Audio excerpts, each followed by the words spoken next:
Muy buenas tardes a todas las personas que nos sintonizan a esta hora en su programa Sal y Pimienta, un programa para gente enfocada. Estoy aquí con Mauricio Valenzuela y estoy yo, Daniel Opera, de Foco Panamá, para entretenerlos e informarlos como todos los días, de lunes a viernes, a las 5 de la tarde, un nuevo horario, aquí en Radio Panamá 94.5. Recuerda que pueden seguirnos en @Foco Panamá en Instagram, Twitter, Facebook y TikTok, y también pueden seguir todas las noticias del día en focopanamá.com.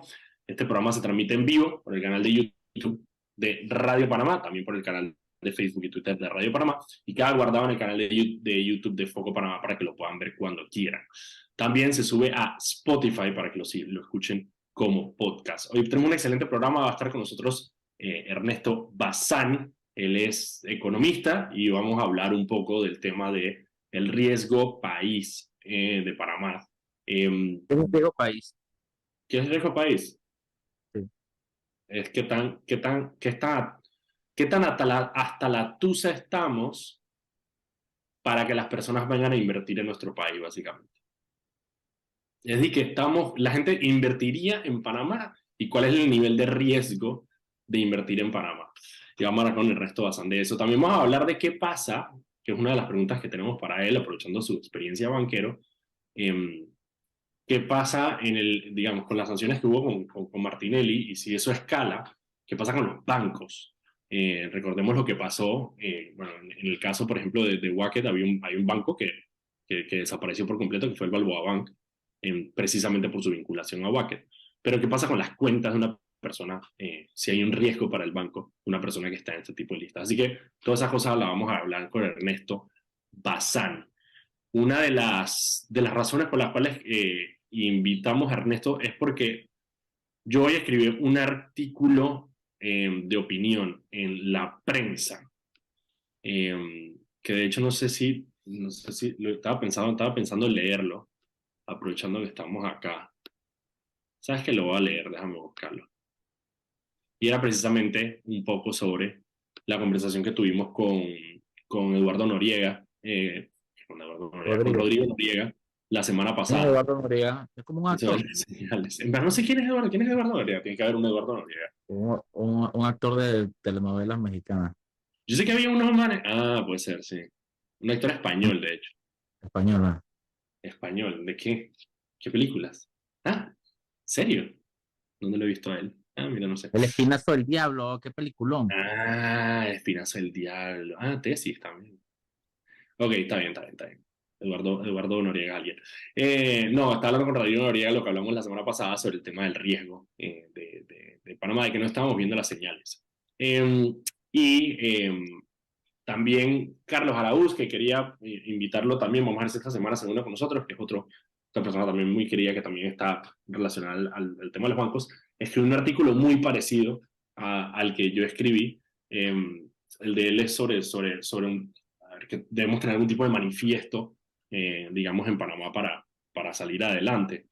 Voy a leer el artículo, aprovechando que tenemos tiempo para, dice, o sea, se llama No estamos viendo las señales del artículo que escribí hoy. En una conversación esta semana con Rodrigo Noriega, a quien admiro de sobremanera, le mando saludos a Rodrigo, me dijo algo que me quedó resonando. Panamá no está viendo las señales. Y me quedé pensando en esas señales, Panama Papers, las listas negras y grises, la nota de The Guardian sobre zona libre, las críticas de la Unión contra Irán nuclear sobre el manejo de nuestro abanderamiento de barcos, las menciones en los últimos años del reporte de la Sociedad Interamericana de Prensa, el reporte de derechos humanos del Departamento de Estado de Estados Unidos y, bueno, recientemente la inclusión de Ricardo Martinelli en la lista de actores corruptos de ese país. Todas estas son señales de que nuestro país no anda por buen camino. Muchas de las industrias que lograron hacer crecer a Panamá por décadas simplemente no tienen cabida en un mundo más interconectado y más transparente. Pero ¿por qué no hemos podido replantearlos estas industrias? Y la teoría que salió en esta conversación es que muchas de nuestras actividades económicas están secuestradas por un matrimonio corrupto y repugnante entre ciertos empresarios con ambición desmedida y una clase política acomodada. Este Es como, concubinato... es que, joda, Daniel, es como que estas últimas semanas hemos ido de que en caída libre, todas las Vamos vainas hasta el que debían tubo. preocupar en Sí, un sí, país y que nos sí, están sí, pasando, pues, y que todo, sí, sí. una tras otra, pim, pam, La pim, pim, pim, plaga, pim, pim. Sí, como sí, una sí, sí, plaga, literal como una plaga, literal focó, como una focó. plaga. Cosas que tú escuchas de otros países y vaina de la nada, todo en Panamá, una cosa tras otra. Y básicamente es eso, o sea, yo creo que lo que salió de la conversación con Rodrigo Noriega es que al final esta gente que está, porque hay por dos lados. Por uno, los empresarios que controlan ciertas industrias y que, a ver, no que controlan ciertas industrias, que tienen intereses en ciertas industrias. Y están las personas que son los tomadores de decisión, que son precisamente la clase política, que son en la asamblea los que hacen las leyes y al final son los diputados. Y esos manes están metidos en un matrimonio bien sabroso ellos dos, pues.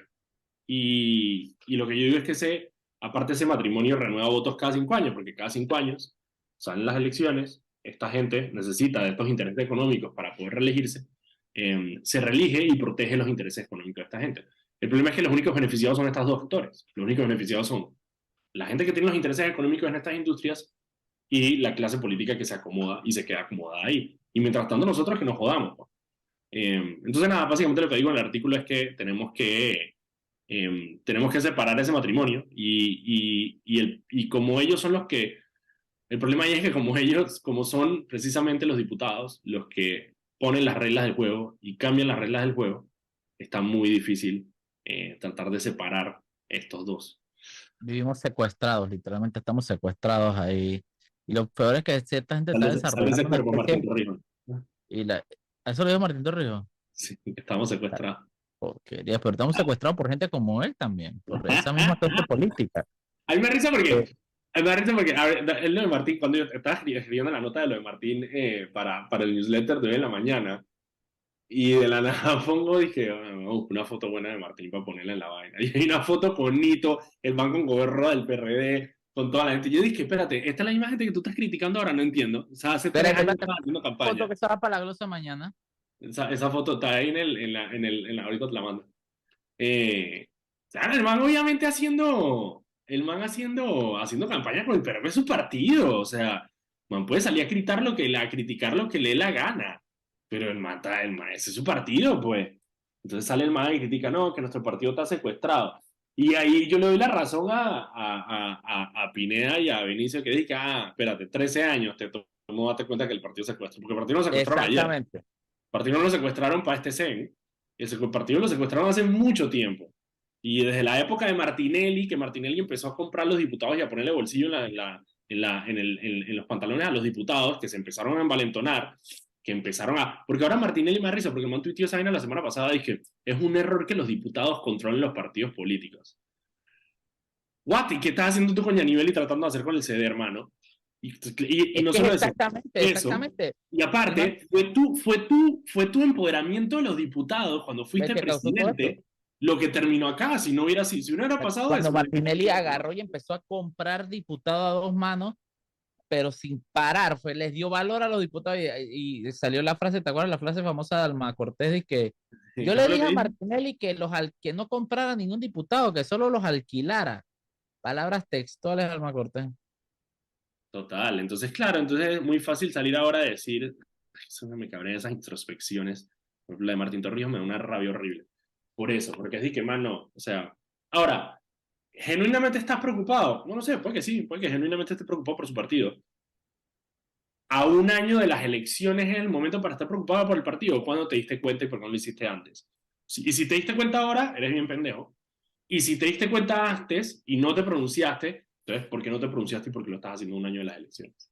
Esa es la pregunta. Exactamente, Para es Martincito. oportunismo. Al final, por eso digo, al final estamos secuestrados por esta clase política que lo incluye a él, y lo incluye a él, porque es justamente parte del problema. Y hasta lo más triste es que hay gente que tiene un síndrome de Estocolmo todo focó, en el que los defiende y le gusta, y es una vaina toda enfermiza, mano.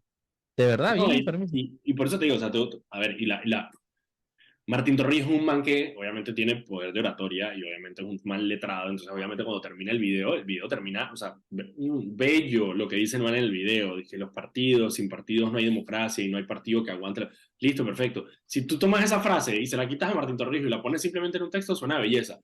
El problema es que si pones en contexto el video de Martín Torrijos, la vaina se empieza a enlodar un poquito más. Ahí lo que hay es, y eso simplemente por hablar del video de Torrijos, si no lo han visto, vayan a su cuenta, a la cuenta de Twitter y de Instagram de Martín Torrijos, que creo que lo puso en ambas redes sociales, y ahí puso su video, ¿Cuál es la cuenta de Torrijos? Dice que @ el hijo del general. @el general, el hijo del General. general. ¿Cuál es la cuenta de Martín Torrijos? Martín Torrijos, ¿no? Sí, probablemente. Martín Torrijos. Sí, es @Martín Torrijos. Por lo menos en Twitter es @Martín Torrijos. Vayan y vean el video de Martín Torrijos y entiéndalo dentro del contexto. También hay otro pedazo del contexto que es importante mencionar, que es que las declaraciones de Daniel Vea, el presidente del PP, que dijo que Martín podía ser abanderado por su partido. Entonces no sé qué es lo que pretende Torrijos, o sea, si pretende de alguna manera desligarse del partido, porque digo, si no te vas a meter, o sea, si no te vas a meter de lleno, o si no estás haciendo absolutamente nada para meterte de lleno en el partido, ¿para qué salir a criticarlo de esta manera? Y digo, en política no hay coincidencias. Lo que No hay habría que estar pendiente. hay sorpresa, solo sorprendido. Exactamente. Lo que hay que esperar a ver cuáles son los movimientos que va a tener Torrijos en los próximos días. Hablando del partido PRD, nosotros leímos el viernes la noticia de las curules del PRD y lo que el PRD reservó en curules. Y ya me dio tiempo de meterme un poquito más y ver cuáles son las curules y los espacios que reservaron y cuáles son las cosas interesantes que hay ahí. Y les quiero dar algunas de las cosas que encontré, que no son todas. Primero, que hay antes de irme con los detalles, hay una controversia sobre el tema de esta separación de esta reserva de curules, porque hay ciertas personas a lo interno del partido PRD que consideran que la medida no se ajusta a la ley, porque la ley dice que tú puedes reservar hasta el 40% de las curules, de los espacios. Pero hay un tema sobre si es el 40% del total de las postulaciones o el 40% de cada uno. Eso es lo que pasa aquí. Aquí hacen normas y no especifican, dejan toda la interpretación. Es al final es porquería. Entonces, si es el 40%, a ver, son dos cosas. Primero que hay dos cosas. La ley electoral dice, para los partidos que no tienen establecido qué porcentaje de espacios pueden reservar en sus estatutos, la ley le impone un tope de 40%. Pero el PRD sí tiene en sus estatutos un tope, que es el 20%. La pregunta es si ese 20% o el 40% en la ley se refiere a el 40% de la totalidad de todos los espacios o el 40% para los diputados, 40% de alcaldías y 40% de corregimientos. Si fuera así, la reserva del PRD de los 52 curules no estaría ajustada a esa norma. Entonces eso es lo que habrían que entrar a revisar y yo creo que el Tribunal Electoral probablemente vaya a emitir una opinión al respecto sobre esa reserva. Y sé que hay personas a lo interno del partido que son los que están peleando eso. Pero para darles algunas de las cosas que encontré, no sabes qué, vámonos, son las 5:15, vámonos al cambio. Cuando regresemos les digo qué cosas encontré en esa reserva de espacios del PRD. Vámonos al cambio. Estamos de vuelta aquí en un programa Sal y Pimienta, un programa para gente enfocada. Estoy aquí, Mauricio Valenzuela y yo, Daniel Opera, de Foco Panamá, para entretenerlos e informarlos como todos los días, de lunes a viernes, a las 5 de la tarde, aquí en Radio Panamá 94.5. Recuerden que pueden seguirnos en @FocoPanamá en Instagram, Twitter, Facebook y TikTok, y pueden seguir todas las noticias del día en focopanamá.com. Este programa se transmite en vivo por el canal de YouTube de Radio Panamá. También se transmite por el canal de Twitter y el canal de Facebook. Y también pueden seguir todas las noticias del día en focopanama.com. El programa queda grabado, perdón, el programa queda grabado en el canal de YouTube de Foco Panamá. Antes de irnos con el programa, vámonos con Anet, que tiene unas palabras para nosotros. Adelante, Anet. Con la construcción de la línea 3 del metro, día tras día, vamos haciendo realidad el sueño de miles de residentes de la provincia de Panamá Oeste. La línea 3 del metro elevará el tren de vida de miles de panameños que residen en Panamá Oeste. Pronto será una realidad que contribuirá a un desplazamiento rápido y seguro desde y hacia la ciudad capital. Muchísimas gracias, Anet. Ok, Mauricio, te voy a decir lo que encontré en el tema de la reserva del PRD. Ok, un comparativo. Ay, se me perdió aquí. Lo tengo aquí. Pero realmente no podemos saber en este punto a quién le están reservando la curul. No, por eso, a ver, por eso, vamos primero, por eso yo dejo algo muy claro, porque yo veo algunos medios diciendo que, digamos, que se le reservó a los 35 diputados de la banca. El PRD tiene 35 diputados en la Asamblea Nacional. Y si bien es cierto, reservaron 52 curules. Hay algunos circuitos, por ejemplo, el de Bolota y Mariano López, en el 31 de Colón, solamente reservaron un espacio. O no, perdón, reservaron 2 espacios. 3 espacios de 4. Creo que hay uno que se va a primaria. Eso quiere decir que van a ser primarias. Eso quiere decir que hay algunos que no tienen su puesto verdaderamente asegurado. Y si no vas a primarias, que es el problema que están teniendo muchos diputados. A ver, sí, hay unos, por ejemplo, Raúl Pineda, que es parte del CEN del partido y que logró reservar las 7 curules de San Miguelito. Raúl Pineda va a estar ahí, eso no es ninguna duda. Pero quién sabe una Kaira Harding, por ejemplo, en Arraiján, que en Arraiján, dije voy con las comparaciones, para que comparemos porque quiero compararlo con la misma reserva para las elecciones pasadas, para las elecciones del 19.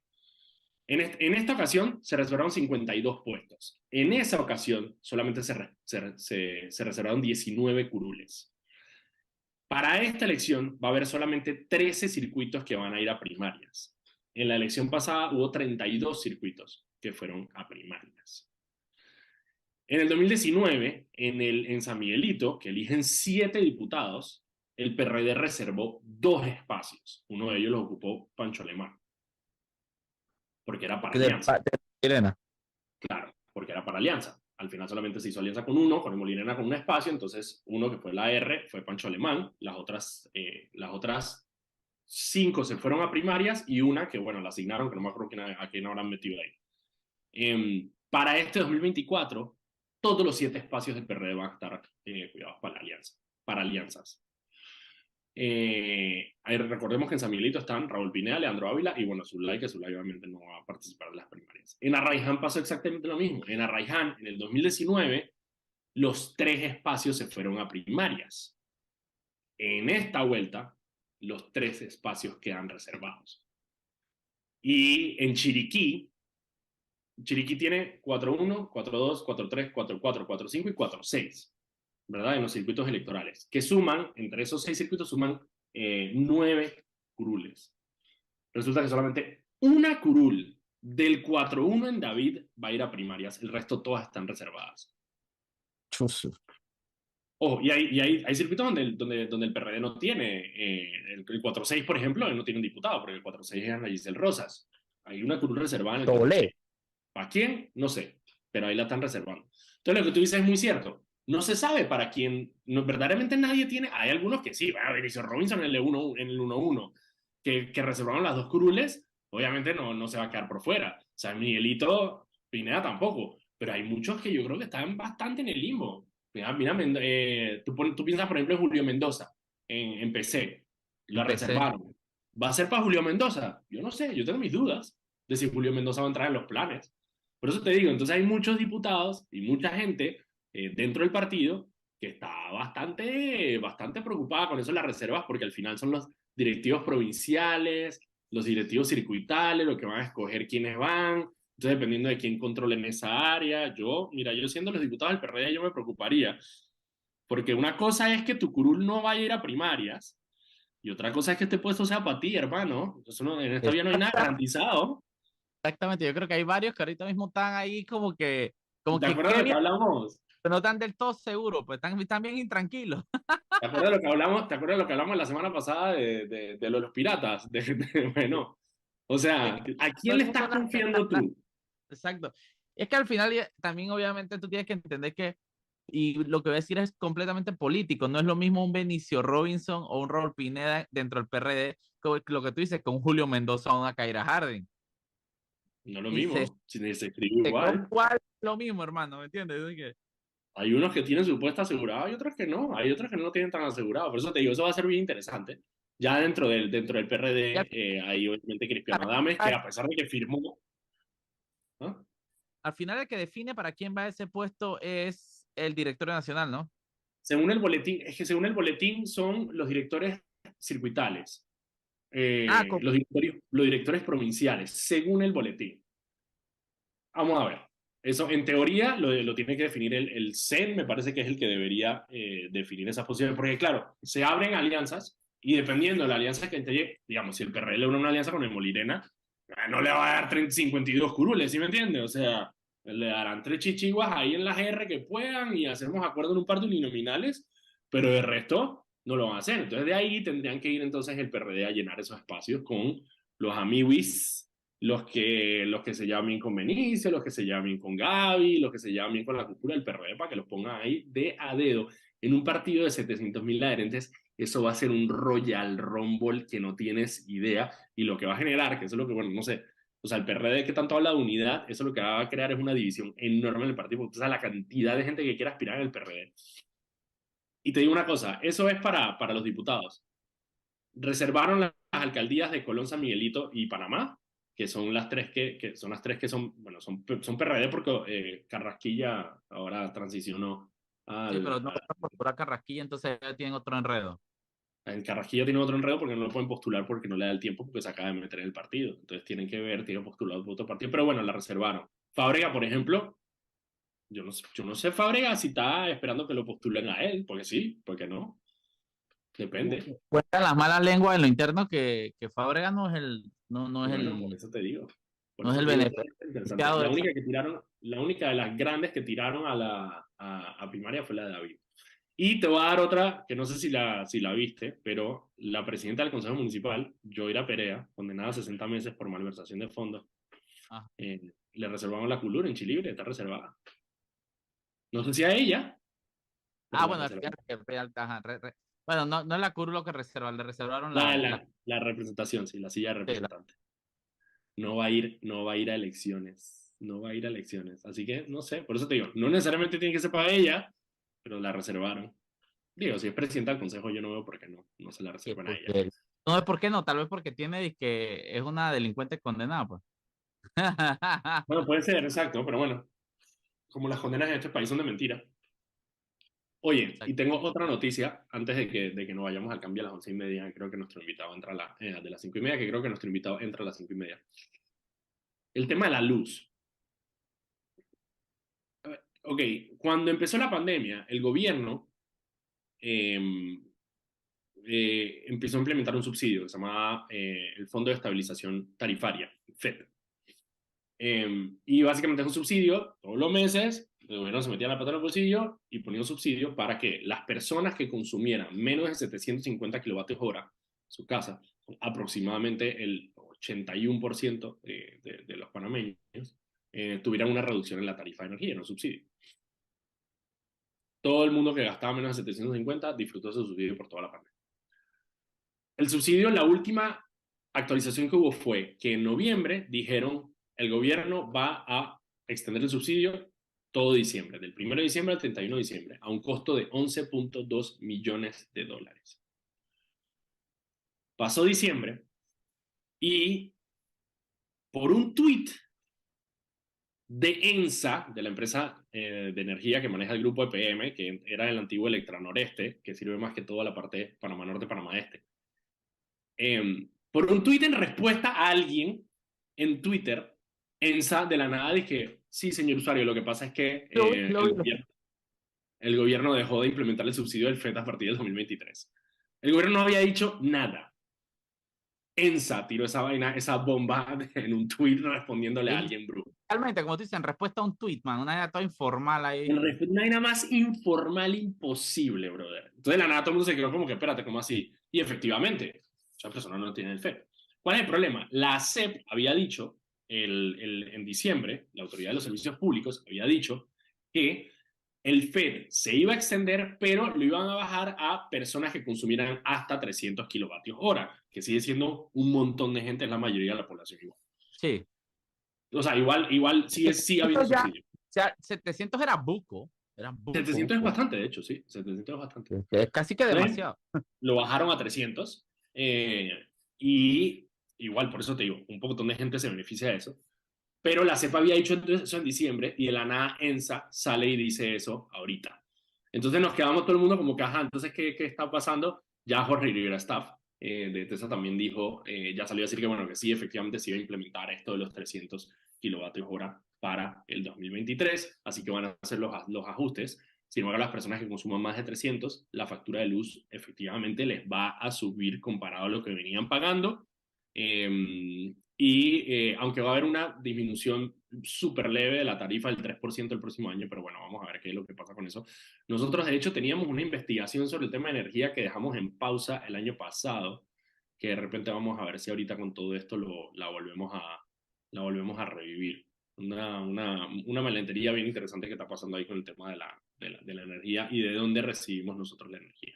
Es que ese tema de la energía es tan difícil de explicar porque es súper difícil de entender, entonces es una locura, ¿no? Yo me siento, mira, yo soy o sea, No, y entonces, a mí me gusta aprender, pero... Da risa que a veces buscamos especialistas y todo y nos sientan y nos explican y después de que nos dan toda la explicación del mundo y que for dummies yo dije que no entendí nada, pero es demasiado. El sistema eléctrico es demasiado difícil, enredado. El tema de la energía. Ok, mira, son las 5:31. Vámonos al cambio. Ya está nuestro invitado. Vámonos al cambio y cuando regresemos, entonces vamos a hablar con Ernesto Bazán. Vámonos al cambio. Ya estamos de vuelta en su programa Sal y Pimienta, un programa para gente enfocada. Estoy aquí con Mauricio Valenzuela y yo, Daniel Opera de Foco Panamá, para entretenerlos e informarlos como todos los días, de lunes a viernes a las 5 de la tarde, aquí en Radio Panamá 94.5. Recuerda que pueden seguirnos en todas las redes sociales en @Foco Panamá, en Twitter, Instagram, Facebook y TikTok, y también pueden seguir las noticias del día en focopanamá.com. Este programa se transmite en vivo por el canal de YouTube de Radio Panamá y el canal de Twitter y Facebook, y queda guardado en el canal de YouTube de Foco Panamá para que lo puedan ver cuando quieran. También se sube a Spotify. Antes de irnos con nuestro invitado, vámonos con Anet, que tiene una mención para nosotros. Adelante, Anet. La línea 3 del metro elevará el tren de vida de miles de panameños que residen en Panamá Oeste. Pronto será una realidad que contribuirá a un desplazamiento rápido y seguro desde y hacia la ciudad capital. Muchísimas gracias, Anet. Ok, ya está con nosotros el economista Ernesto Bazán. ¿Cómo estás, Ernesto? Muy buenas tardes, Daniel, ¿cómo vamos? Bastante bien. Ernesto, voy a hablar contigo de muchas cosas, pero no puedo desaprovechar la oportunidad de tener, obviamente, un hermano peruano aquí en el programa con nosotros, para preguntarte un poco desde la perspectiva, obviamente tú que estás más conectado con tu país natal, sobre todo lo que hablamos nosotros con Mauricio es si el problema que tiene Perú ahora mismo tiene salida. ¿Sabes? Si hay una salida para este problema en Perú. Más que si hay una salida, Daniel, es que si es que los problemas en Perú yo veo que tienen salida, la cosa es que es como repetitivo, pues salen de uno, viene el otro, salen de ese, viene el otro, salen de ese, viene el otro, y es como nunca acaba. Sí, sí. Bueno, el tema es sumamente complicado, ¿no? Yo pienso que sí, yo pienso que pues, Perú ha tenido mayores problemas, ¿no? En su historia, si nosotros vemos, digamos, todo lo que ha pasado en el país y la forma como se han superado los problemas y las crisis que ha habido, o sea, yo creo que ha habido crisis peores, ¿no? De que se va a resolver, yo pienso que se va a resolver. De que va a tener un costo social y un costo político, pues definitivamente va a tener ese costo social y va a tener ese costo político, ¿no? De que van a seguir manifestaciones, pero todo eso tiene una causa raíz, ¿no? La causa raíz está en el nivel de polarización que se ha dado en el país, ¿no? Entonces, sí, está literalmente por la mitad. Sí, ese nivel de polarización, digamos, implica que cualquier cosa que se haga, pues va a dejar insatisfechos a por lo menos el 40% de la población, sí, cualquier decisión que se tome, ¿no? Entonces, por eso te decía, o sea, se va a lograr salir, ¿no? Va a haber un adelanto de elecciones. Lo que se está buscando es que ese adelanto de elecciones sea el más pronto posible, lo más pronto posible. Parece que no, y si no es así, porque el Congreso no lo quiere, el Congreso sí no quiere, digamos, un adelanto, digamos que, entre comillas, inmediato de elecciones, porque están aferrados a su, digamos, a su puesto los claro, congresistas, obvio, ¿no? Entonces, quiere patear la pelota, pero si no llaman a elecciones pronto, la población protesta y entonces es como que un triángulo entre el ejecutivo, el legislativo y digamos, la población descontenta, ¿no? Claro. Así que yo pienso que es muy importante que Dina Boluarte no renuncie. Yo creo que la cosa se pondría peor si renuncia a la presidenta, porque en ese caso, como ella es vicepresidenta, digamos, a cargo de la presidencia de la República, Sí. o es presidenta, pero antiguamente había sido vicepresidenta, entonces ella no tiene otra vicepresidencia. Y lo que Claro, tocaría es que sea el presidente del Congreso quien asuma, digamos, el poder ejecutivo, de acuerdo a la Constitución. Pero si eso pasa, ¿no? El presidente tiene la facultad de convocar con la aceptación del Congreso a una asamblea constituyente. Y eso es lo que quieren los congresistas. Okay. Si se convoca a una asamblea constituyente, se estaría abriendo una caja de Pandora, ¿no? En este contexto tan volátil, digamos, tan complejo, que yo creo que en las actuales circunstancias no sería conveniente, ¿no? Entonces es muy importante que Dina Boluarte se mantenga en el cargo y que trate de presionar lo más que se pueda a que el Congreso haga un adelanto de elecciones, ¿no? Las elecciones. Sí. Y un poco para transicionar hacia la materia económica, que es la que quería tocar contigo, una de las cosas que me asombra, digo, Perú es una de las economías más fuertes de Latinoamérica.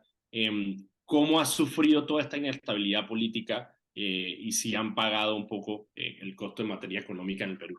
Claro, por supuesto que sí hay una afectación, ¿no? Pero cuando tú ves los indicadores de prima por riesgo, Perú sigue teniendo, conjuntamente con Chile, Panamá también se defiende un poco, digamos, tienen la prima por riesgo más baja de Latinoamérica, ¿no? Eso me impresionó un montón. Entonces, es que yo me acuerdo que había leído eso y dije, espérate, sí, pero sí, o sea, el sí, país literalmente está encendido y han sí, tenido 7 presidentes en 6 años. ¿Cómo es posible que todavía tengan, sí, digamos, un riesgo de país aceptable? sí. Tal vez Digamos se que separa muy bien lo político de lo económico. sí, incluso en algunos casos, digamos, los bonos peruanos han tenido mayor preferencia que los bonos chilenos, que tienen una calificación de riesgo mayor, ¿no? Entonces, yo tengo la respuesta, ¿no? Es muy compleja, pero voy a tratar de resumir en lo siguiente. Confío Primero, en ti. las instituciones políticas, perdón, Ajá. las instituciones gubernamentales, ¿no? O sea, Ok, la institucionalidad en Perú sí funciona, ¿no? ok. O funciona mejor que en otros países. O sea, hay un banco central. El Ajá. presidente del Banco Central, Julio Velarde, que fue un profesor, él tiene probablemente ahí unos 25 años en el Banco Ok. Central. O sea, tiene Hay estabilidad estabilidad. ahí. Claro, Estabilidad de la estabilidad. entidad, eso significa credibilidad, eso significa confianza. Y otra cosa que se ha hecho en Perú, y no solamente de estas administraciones, sino de Kuczynski, Ollantumala, el mismo Alan García en su segundo gobierno, el mismo Alejandro Toledo, que pusieron buena gente. O sea, en Perú nos acostumbramos a que los ministros de Economía sean los mejores economistas, ¿ok? Ok, Aunque no sean del partido de gobierno, ¿ok? ok. Entonces, y eso empezó a contagiar, eso empezó a animar a gente profesionales que pues no quieren estar en entes de gobierno, eso empezó a animarlos a que se vayan y que hagan como una especie de servicio público, 2 años, 3 años, ¿no? Y llamó a los mejores profesionales. Entonces, de una mezcla de esas dos cosas, la política ha tenido mucha continuidad y Ok. digamos, poca afectación a los eventos políticos y sociales, ¿no? O sea, le ha Claro, generado entonces, como un efecto colchón. claro, básicamente entonces es, número uno, separar la política de las instituciones, de alguna forma. Algunas instituciones, De claro. algunas instituciones, exactamente. Que digo, en Panamá tal vez se ve eso mucho con casos muy puntuales como el tema de la CP, etcétera. Sí. Y que tú ves que tienes directores que son por muchos años, tú les das más continuidad al tema. No sé, interesante, Sí, interesante. pero mira, tú has hablado de Panamá, ¿no? O sea, digamos, ¿quién es el ministro actual de Economía y Finanzas, no? Ministro Héctor Alexandre, Alexander. Sí. es del partido PRD. Bueno, Sí. antes de Héctor Alexandre, ¿quién fue el ministro? Fue Lucido de la Guardia, Sí. del partido de gobierno panameñista, ¿no? Exactamente. Entonces, antes de él estuvo Fran de Lima, del Sí, partido de gobierno, ¿no? claro. Antes de él, el ministro Gallarino, del partido panameñista, que era parte de la coalición, o sea, todos eran del Exactamente. partido, ¿ok? Eso, por ejemplo, o sea, es algo que tú no ves en Perú. O sea, el ministro de Economía y ya la gente, los periodistas, los medios, los gremios, todos están viendo a los mejores profesionales. Que estén o no estén en el partido, esa es otra cosa, pero normalmente ven a los mejores, ¿no? Y por lo general Claro, se pues, traen gente que está fuera, digamos, De la en esfera gubernamental, de Europa, la esfera está en política, Nueva de York la esfera partidista. trabajando, los traen, los importan, ¿no? Entonces, ese ha sido un factor bien importante porque, como dijo Mauricio, ha ayudado a darle un perfil profesional a la gestión de gobierno, ¿no? Claro. Porque si están en el gobierno, toman las decisiones más importantes del país. Y si van a tomar las decisiones más importantes, tú quieres que sean los mejores profesionales, no Claro, necesariamente los más amigos o los más cercanos a los gobernantes. a los gobernantes. Qué brutal, qué lección, bueno, lección que podemos aprender de Perú, porque imagínate, o sea, yo cuando leí que el tema del riesgo en el Perú, o sea, seguía siendo relativamente bajo, o sea, yo dije, ¿cómo, o sea, ¿cómo es esto posible en medio de toda ¿cómo, esta... cómo pasa eso exactamente? Exacto, en medio de todo este La despelote, verdad. pero claro, tiene todo mucho sentido. O sea, las personas que van a invertir en Perú saben que, a pesar de que tengan 6 presidentes en 7 años, el presidente del Banco Central sigue siendo el presidente del Banco Central y la política económica de Perú sigue siendo la política económica de Perú. Qué Así que, locura, qué Sí, locura. pero algo más, el presidente del Banco Central no solamente es presidente hace muchos años, ya ha, digamos, ha sobrevivido, a pesar de que el presidente de la República lo puede cambiar, ¿no? Está facultado para cambiarlo, no lo ha hecho y se ha mantenido. Pero no solamente se ha mantenido, sino que ha sido nominado al mejor banquero profesional del mundo, ¿no? wow. O sea, digamos, un tipo brillante, él ha sido mi profesor, ¿no? O sea, un poco loco, pero brillante, Un poco brillante, ¿no? loco. Entonces, sí, un poco... Claro, O sea, lo que claro, y pasa es que es entonces un cuando, poco loco en el sentido que su mente va más rápido que la Sí, sí, nuestra, sí, sí, ¿no? sí. Entonces, pero, pero pero, brillante, ¿ves? mira, tenemos que irnos al cambio, pero yo de vuelta quiero que rapidito me cuentes cómo, si Panamá no tiene justamente ese tipo de designaciones ni esa institucionalidad, cómo igual mantiene un buen riesgo, ¿no? Entonces, vámonos al cambio y en unos minutitos volvemos.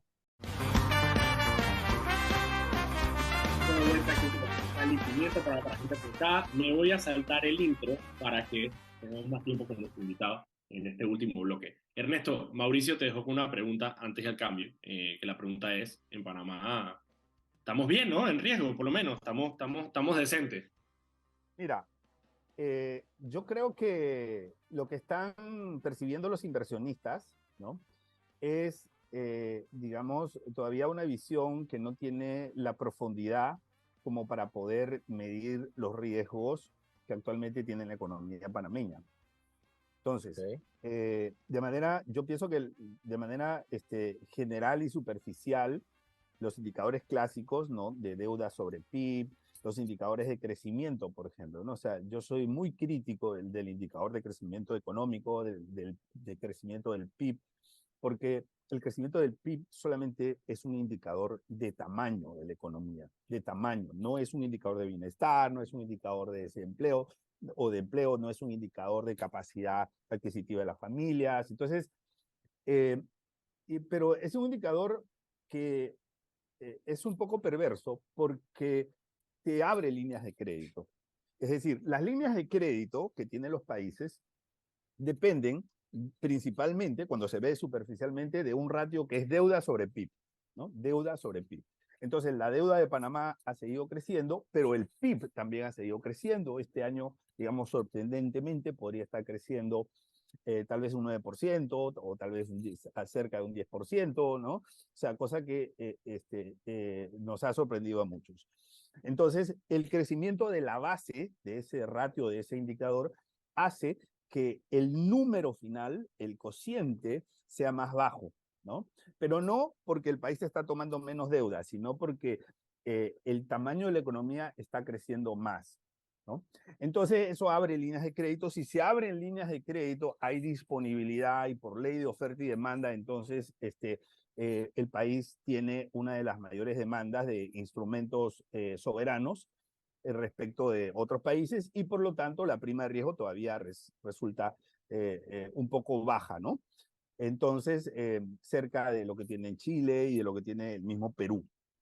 Entonces, pero en ese elemento, en ese factor, hay cosas que no están, ¿no? Entonces, por ejemplo, ahí no está la crisis de pensiones que tenemos. O sea, nosotros tenemos hoy como país un gran pasivo por las pensiones.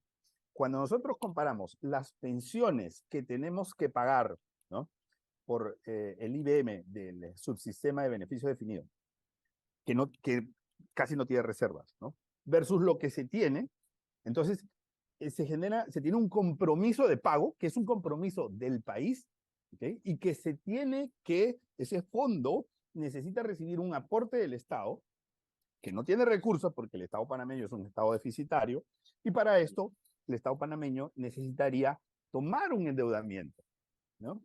Entonces son varias decenas de miles de millones de dólares. Eso no está en el ratio deuda sobre PIB. ¿Me explico? Entonces hoy en día la prima, si bien es cierto, es bajita, mi perspectiva es que eso con el tiempo va a seguir aumentando. ¿Qué tiene que pasar para que aumente? Bueno, actualmente nosotros tenemos 3 calificaciones de riesgo. Una está a un nivel, la de Fitch Ratings, a un nivel del grado de inversión. Quiere decir que si el día de mañana Fitch Ratings nos baja la calificación, perdemos el grado de inversión, aumenta la prima por riesgo país. Y las otras 2 están 2 niveles por encima de, digamos, de la calificación grado de inversión, pero nos han asignado perspectiva negativa. ¿Qué significa eso? Significa que lo más probable es que este año, en el 2023, esas 2 calificaciones, la de Standard & Poor's y la de Moody's, se rebajen, ¿no? Entonces, lo más probable es que este año tengamos 2 disminuciones en la calificación de riesgo, la de Standard & Poor's y la de Moody's. Automáticamente, aunque mantengamos el grado de inversión, eso va a disparar la prima por riesgo país. ¿Ahora mismo en qué estamos? Bueno, depende. Según Fitch Ratings, estamos en BBB-, perspectiva estable. Okay. Y según Standard & Poor's y Moody's, estamos en un nivel por encima, pero con perspectiva negativa. ¿Okay? Entonces, si esas perspectivas negativas se materializan en una rebaja, estaríamos en los 3 casos en el nivel mínimo del grado de inversión. Pero aunque mantengamos el grado de inversión, si eso ocurre, la prima por riesgo país debería aumentar, ¿no? Y empezamos a entrar ya en el radar de los inversionistas, o sea, de los que compran los bonos soberanos, ¿no? ¿Por qué? Porque Panamá es un país que, digamos, durante las últimas administraciones se ha acostumbrado a tener mejoras en su calificación de riesgo, ¿no? O sea, digamos, la única administración que no ha tenido ni una sola mejora en la calificación de riesgo es la administración Cortizo. La administración Varela tuvo mejoras en la calificación de riesgo, la administración Martinelli tuvo mejoras en la calificación de riesgo, pero la administración Cortizo no ha tenido mejoras, ni una sola. Entonces, si nos vuelven a disminuir la calificación, entramos en el radar de los inversionistas que se empiezan a preguntar qué es lo que está pasando ahí. ¿Por qué está disminuyendo la calificación de riesgo? O sea, ¿cuáles son los riesgos subyacentes? Y ahí sale toda la crisis de la Caja de Seguro Social, del sistema de pensiones, ¿no? Los niveles, digamos, de déficit fiscal que actualmente estamos teniendo, ¿no? Que superan, digamos, cualquier, digamos, situación coyuntural y se han convertido ya en un problema estructural, ¿no? Es decir, ya no es tan fácil poder reducir el déficit fiscal a los niveles que establece la Ley Social de Responsabilidad Fiscal. O sea, ya no es tan sencillo. Pero cuando uno empieza a hacer el análisis, es donde uno se da cuenta.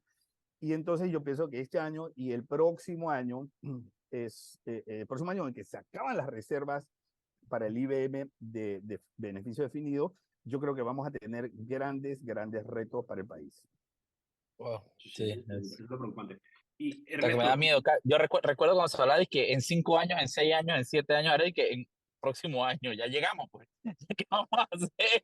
Ya el cuco viene. Ya la vida, qué locura. Y Ernesto, pregunta antes de irnos. Nosotros hablamos del tema de la inclusión de Martinelli en esta lista de actores corruptos, y también la posibilidad que dijo la embajadora de Estados Unidos de que habría otras personas que también podrían estar en esta lista. Y eso con la perspectiva digamos, qué ha pasado en otros países, como pasó en Paraguay, de que primero esta lista y después la lista Clinton. Sí. O sea, ¿qué tanto afectaría esto a nuestro país en ese sentido, por lo menos estas menciones? Sí, esa es una excelente pregunta. Mira, hasta donde yo conozco, Martinelli no ha sido incluido en una lista, ¿no? Ricardo Martinelli no ha sido incluido en una lista. Ricardo Martinelli ha sido designado como persona corrupta, ¿ok? Sí. Entonces, pero no, digamos, ha sido incluido en una lista. Una lista de corruptos es la lista Angel, por el senador de apellido Angel, ¿no? Que fue el que creó esa ley para empezar a poner en una lista las personas vinculadas a la corrupción, así como la lista Clinton, por presidente Clinton, tiene a organizaciones y personas vinculadas con el lavado de activos, ¿no? Entonces, Estados Unidos comenzó más o menos hace como 3 años con la lista Angel. Comenzó con 2 países, pero a mí siempre me dejó claro, digamos, me quedó claro que Estados Unidos iba a empezar a armar sus listas por países, ¿no? Entonces, después, hace un año más o menos, amplió el número de listas de 2 países a 3 países. Actualmente están Guatemala, El Salvador y Honduras.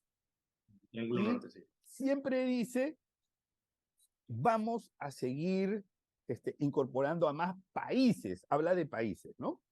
Entonces, cuando eso pasó, yo recuerdo que hace mucho puse un Twitter, dije, esto es lo que viene. O sea, esto va a venir a Panamá, vamos a tener una lista de personas vinculadas a la corrupción, designadas como corruptas, ¿no?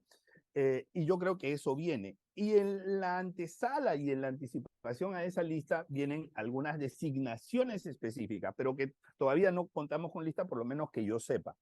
Ahora, esta es una lista de corruptos y esta lista de corruptos afecta básicamente el clima de negocios, ¿no? Primero, directamente el clima de negocios de las familias y de las personas que están dentro de la lista, ¿no? O sea, ¿por qué? Porque, digamos, el espíritu de la lista Angel y también de la lista Clinton es, mira, a estos yo los considero corruptos o a estos los considero lavadores de activos. Si tú haces negocio con ellos, ¿no? Yo podría considerar incorporarte a ti también a la lista, ¿no? ¿Me explico? Entonces, automáticamente, los que hacen negocios con estas personas o con sus empresas deciden abstenerse, ¿no? Y deciden, mira, no puedo hacer negocios contigo porque tú estás en una lista. Lo siento, pero no puedo, porque no quieren arriesgarse a ser incorporados en esa lista, ¿no? O sea, entonces, y ese es el efecto que, pues, obviamente afecta el clima de inversión, afecta el clima de confianza, ¿no? Y, ojo, los corruptos también pueden pasar a formar parte de la lista Clinton. ¿Por qué? Porque si tú eres un corrupto, eres un lavador de activos. O sea, digamos, prácticamente eres un lavador de activos porque has tenido que lavar dinero en el sistema financiero, ya que salvo, proveniente de actos de corrupción, claro. O sea, digamos, por alguna u otra forma has tenido que lavar. Entonces, los que entran a la lista Angel también van camino a la lista Clinton, que es mucho más restrictiva, ¿no? Entonces, y en donde no solamente hay personas, sino hay países, hay organizaciones, incluso tuvimos un banco panameño que digamos, fue incorporado en esa lista. Entonces, digamos que ese es un camino largo y para mí esto es como el comienzo, ¿no? ¿Cuál es la parte buena de eso? La parte buena es que creo que enciende las alarmas y enciende las señales de que, pues, con este tema de la corrupción no se puede, esto no es ningún juego, ¿no? Las personas que pueden terminar en la lista Angel pueden perderlo todo, negocios, cuentas bancarias, o sea, todo, ¿no? Y mi impresión es que a esto le falta una tuerquita, o sea, a la lista Angel, para que la lista Angel llegue a Panamá, le falta una tuerquita que hay que apretar, que se llama Ley de Extinción de Dominio. Con eso y con la Ley de Extinción de Dominio se cierra, digamos, se terminan todas las piezas del rompecabezas, ¿no? Y me parece que eso, digamos, ya Estados Unidos a través de su embajadora y a través de diversos representantes han dejado claro que, digamos que eso es lo que recomiendan, ¿no? Eso es lo que recomiendan. Entonces, no imponen nada, pero es lo que recomiendan. Pero, digamos, esa es como la recomendación que me hace mi mamá, ¿no? O sea, no, mi mamá me dice, oye, hijito, ya tú eres grande, pero yo te recomiendo... Tú eres grande, pero no hagas esto. Claro, o sea, te recomiendo que, ¿no? O cuando la pareja te dice, mira, yo te recomiendo, ¿no? Exacto, una recomendación bastante fuerte. Pero que tienes que entender, digamos, el lenguaje implícito, ¿no? O sea, prácticamente quiere decir, si te atreves a hacerlo, te voy a quitar mi apoyo, ¿no? Entonces, eso nos complica, ¿por qué? Porque si nosotros, mira, te voy a decir algo bien fuerte, si nosotros no sancionamos una ley de extinción de dominio, yo no veo a Panamá saliendo de la lista de Gafi. Yo no veo a Panamá saliendo de la lista de Gafi si nosotros no sancionamos una ley de extinción de dominio. ¿Ok?